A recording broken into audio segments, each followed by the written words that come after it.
Okay, so since we are going to hit router, so this is, I'm just giving you small office, home office, how it will be look like.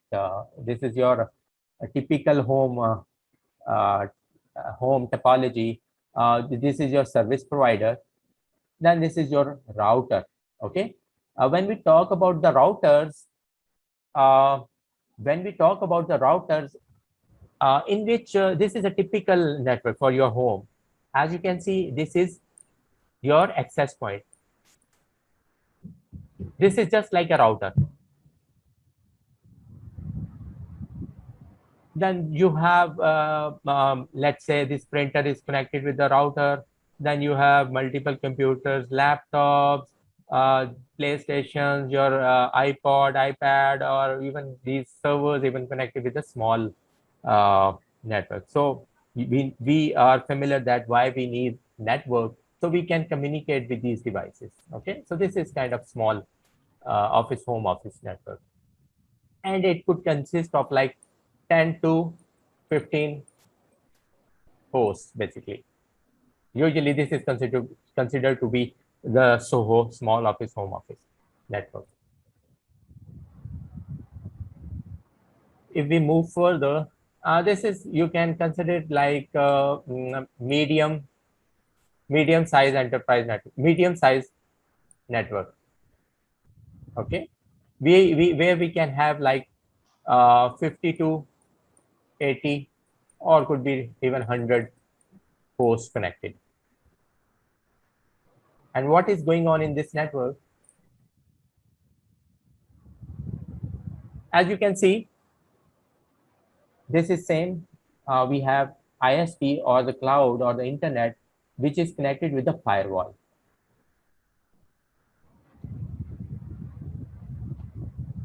So firewall will be your segregation point between your outside world and your inside world. Then this firewall will be connected with the router. And we know that what router will do, whatever the whatever the, these guys will try to access the internet, or even if they want to reach this data center, the all queries will go through this router. The router will process and will have idea whether I need to send this to the internet, or do I need to send it to the data center. Then we have multiple switches in the same network, and this is segregated with the this router. If I can use a different color. So this is our one network, and this is our second network. So this is a segregation point. But if this user wants to communicate with this user or the host, it has to go through this router, and the router will decide whether uh, this network is available on my interface or no. If available, it will route the packet through its interface. So this is like the typical, medium size uh, companies having these kind of network topologies. So if I move further, as you can see, it comprises of end hosts. These are known as end hosts. So I'm using these technical vocabulary. Okay, end host. When they are talking about end hosts, it has it is, these are not just these hosts. Maybe they are talking about these wireless LAN controllers. Maybe they are talking about these voice over IP phones. So these are end hosts. Then we have switches. These are the switches. Multi-layer switches. Sometimes this is switch as well, and then this is capable of switching and as well as routing. So this thing is known as multi-layer switching. But if this router does not have capability of switching, then this is known as routers. Then we have wireless access points, like these are wireless access points, and wireless LAN controllers. Firewall, IPS, IDS, I discuss here, and next generation firewalls. So this is like the advanced mode of firewalls, is next generation firewalls. And when we will hit this security concepts, I will talk about next generation firewalls as well.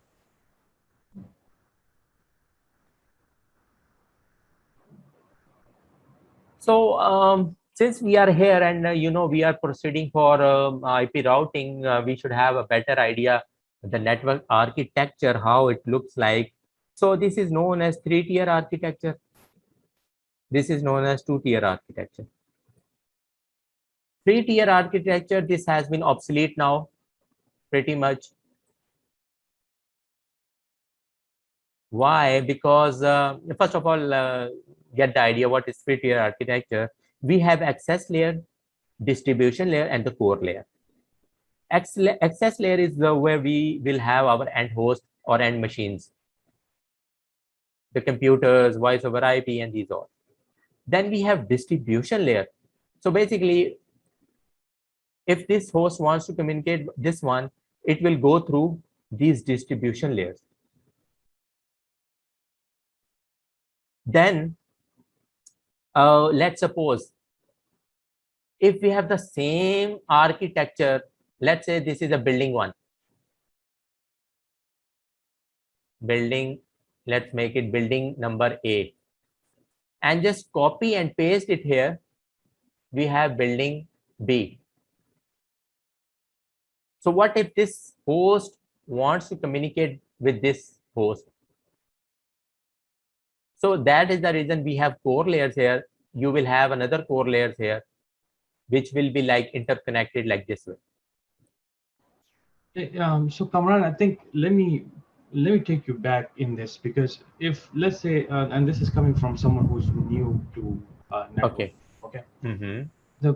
When we talk about architecture, before this, there's this gray area for a lot of new people, and even me myself had the struggle in the beginning.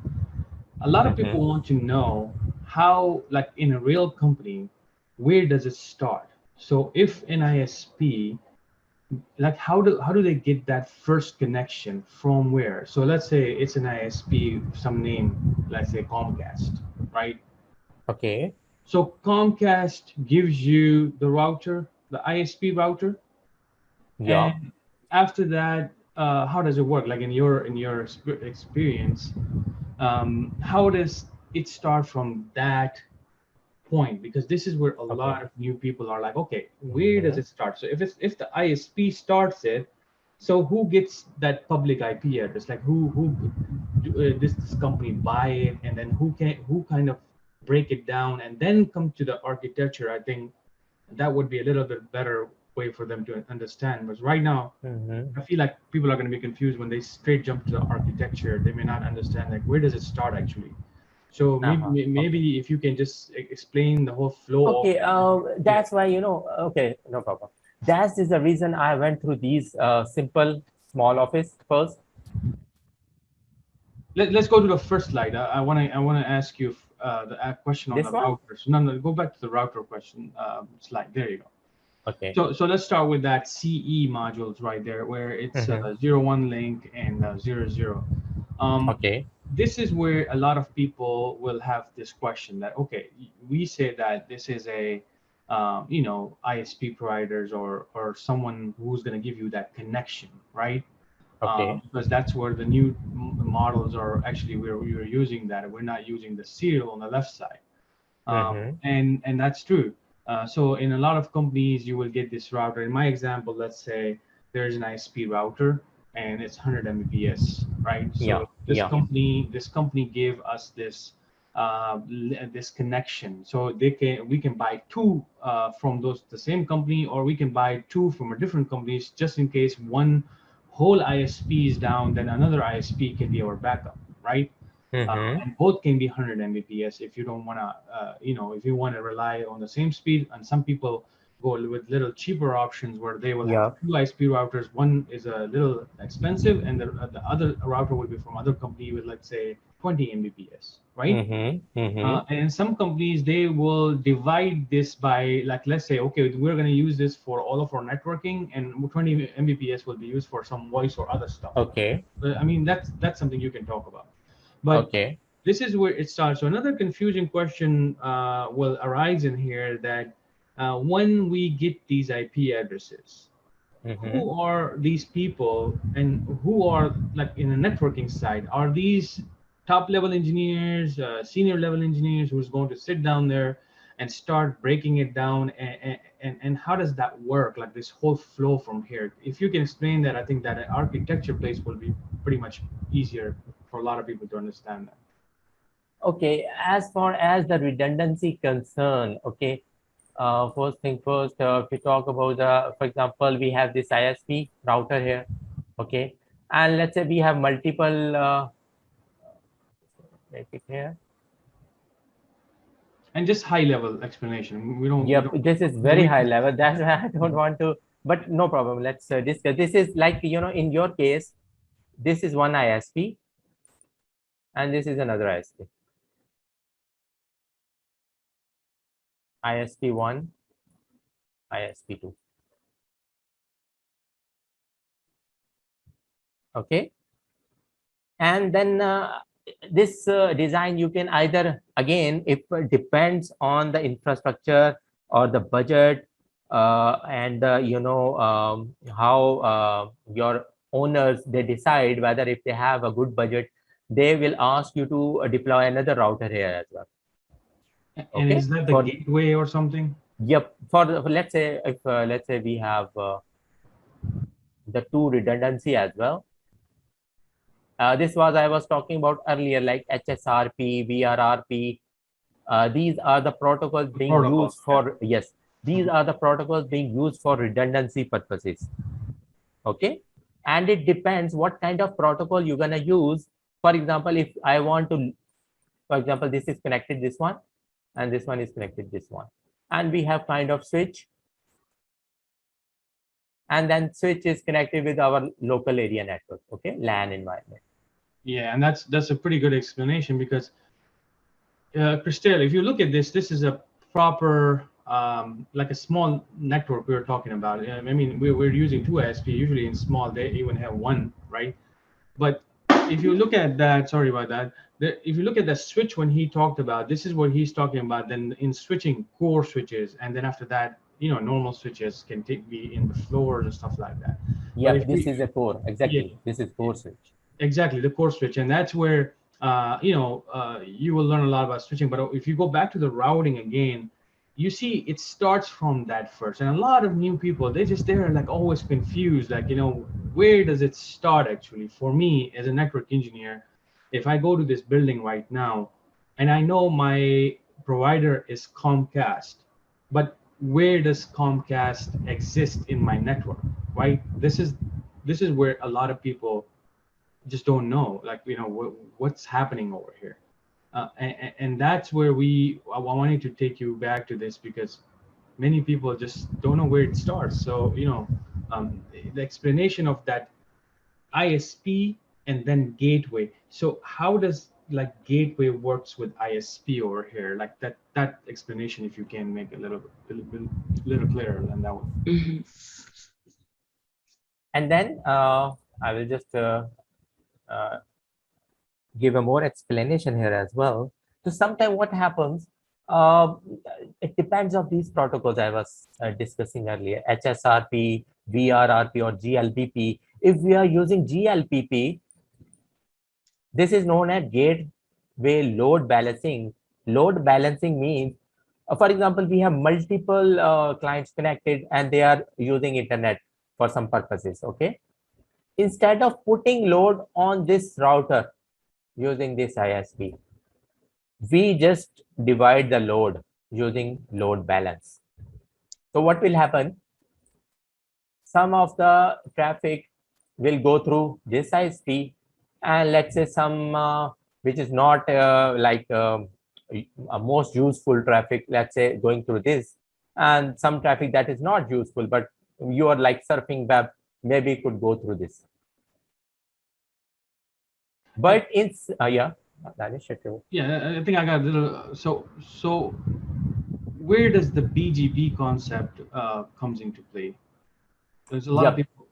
Yeah, if you can explain that as well, because a lot of people will be like, yeah, okay, BGP will be come into play here. in this section. In between ISP and a gateway. Exactly. Okay. Yeah. And your HSRP GLBP has to do under your LAN environment. All right, guys. Okay. So if you So guys are listening these terms, right? So don't get worried about now, because that's too high level, and getting into that is almost CCNP, right? But CCNA, you're going to learn a lot of this as well. But try to understand that at this point, what you're listening from Kamran is just get the point, basically. Don't try to, oh, I don't understand these terms. Just see if you can grab that point only, that how it's connected and who is working on it. And the reason I'm jumping in between, because I want to make sure that you guys don't think about something more advanced over here, because then you're stuck again. All right, continue, yeah, Kamal. Sorry about that. yeah. So GLP is very advanced. Even you will not cover in a CCNA. So you are going to learn about uh,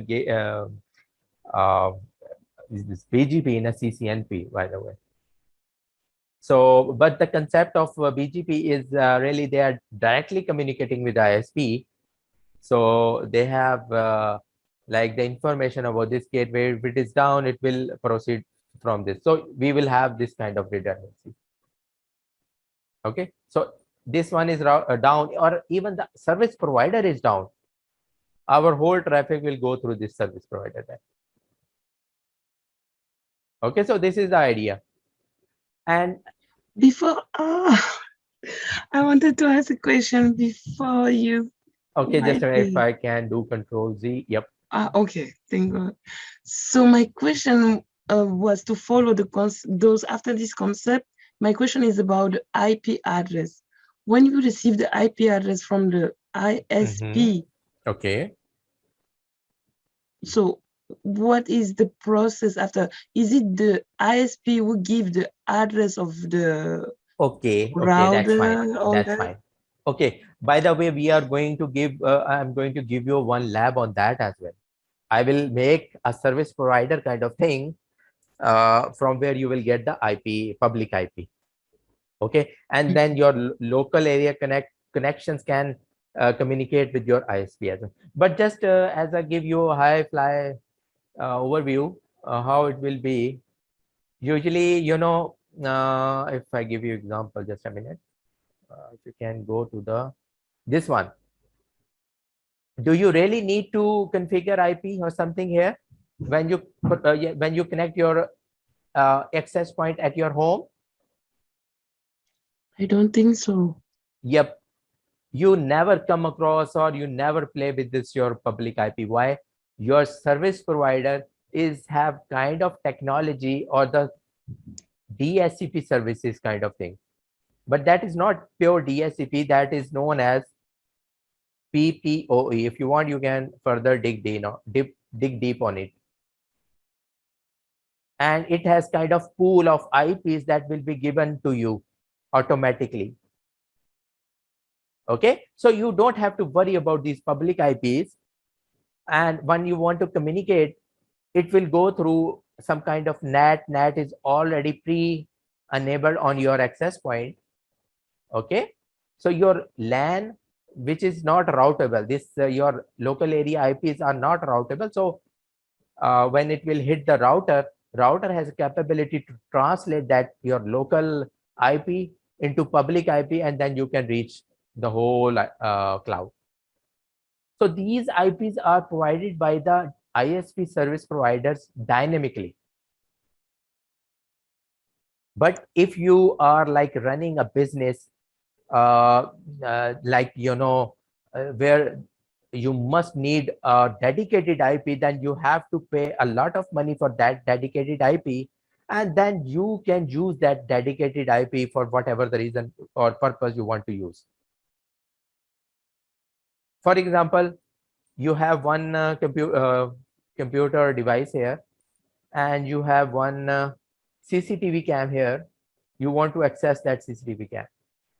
You must have that static public IP. With the help of that, you can do a mapping to reach this CCTV cam. But that will cost you enough, amount. If you will go for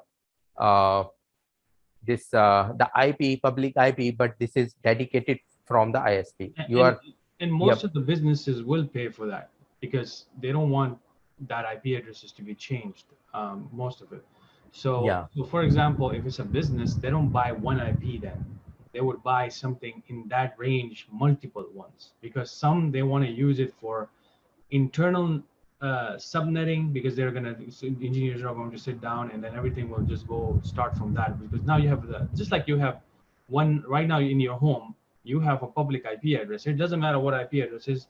You have the capability to open your network and do subnetting if you want to, right? You can put a Cisco router right now and just connect it with your ISP right now and start creating all these subnets and you have no issues, right? But you have that one IP address that's given to you. What happens after that IP address is up to you.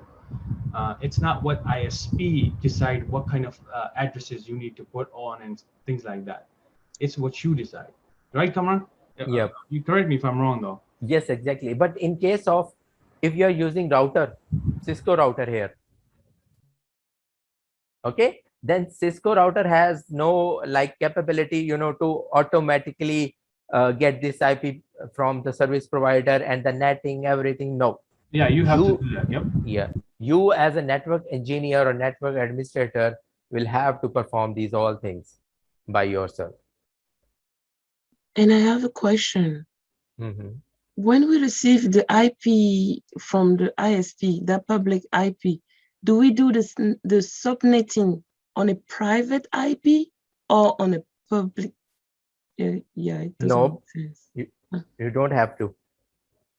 And Crystal, I think keep these questions for the NAT, because once I will go through the NAT, you will have very good idea about what is going on. Okay. Okay. Okay. Yeah, for now, like the question was the simple answer to that is that you will buy the public IP addresses for organizations because that's what you own then, and you will use anything under that by using like your engineer is going to have to configure all these subnetting like private IP addresses for Yeah. companies. So You are responsible for your LAN only. yeah, You have nothing to do. and Yep. going back to the previous slide, your ISP routers are there. That's for routing for connection purposes, and then your gateway routers are there for your NATing and all that kind of stuff. That's going to happen on protocols. All kind of stuff is going to happen Yeah. as well. If I can give you example, like this uh, connection will be connected with your router. That's why it is known as customer edge. So this is your customer edge routers, this one. This is also known as demarcation point.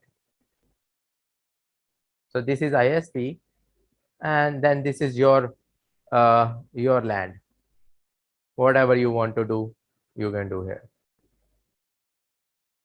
Okay, then you need to do some kind of configuration so you can reach this service provider router. Okay, and I will discuss later.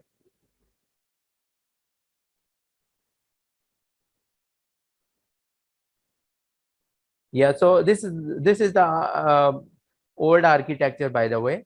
I was telling you earlier that if you want to, this is basically for like this is also known as campus network or infrastructure.